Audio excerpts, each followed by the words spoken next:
Vamos a empezar con unas oraciones a modo de ejemplo. La pluma del ave se cayó al despegar. La pluma que yo utilizo para escribir se le acabó la tinta.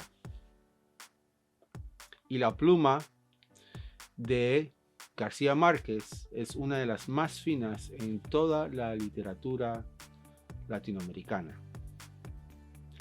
¿Qué tiene en común la palabra pluma en todas estas oraciones?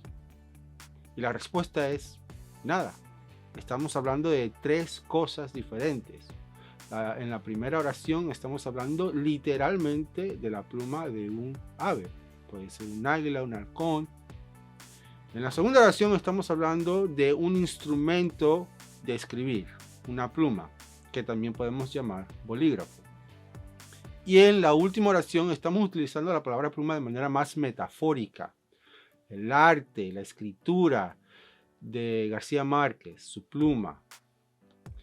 Esto ejemplifica algo que vemos muy comúnmente también, no solamente en todos los idiomas, sino específicamente en los idiomas bíblicos, y es el uso de una palabra con diferentes sentidos o significados dependiendo del contexto.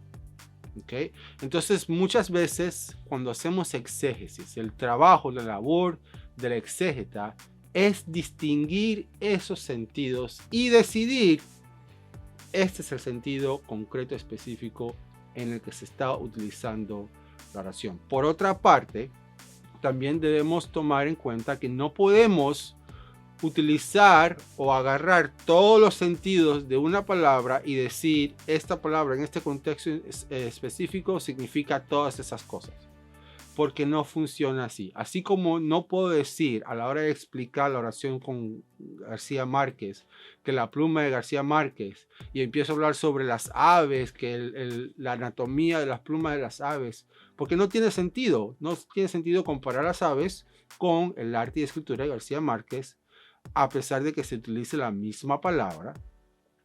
De esa misma forma, no tiene sentido tomar una palabra en griego o en hebreo y decir que significa todas esas cosas y nos vamos enumerando los significados que aparecen en el diccionario. Eso no tiene sentido. Entonces, cuando estamos estudiando palabras, cuando estamos haciendo exégesis en la Biblia, debemos buscar el sentido específico al que el contexto está apuntando. Y entonces no definimos y no explicamos la palabra, explicamos el sentido al cual la palabra está apuntando. ¿Cómo vemos, cómo sabemos cuál es ese sentido? Ya lo he dicho, contexto. El contexto aclara.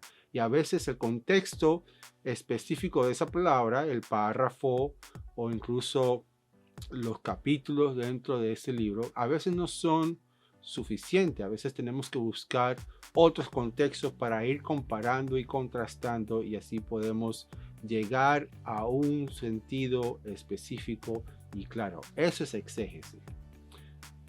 Eso que acabo de describir es semántica también. Es el estudio del significado de las palabras. Entonces, muchas veces cuando estamos haciendo exégesis, cuando estamos tratando de escribir, definir palabras, estamos haciendo semántica.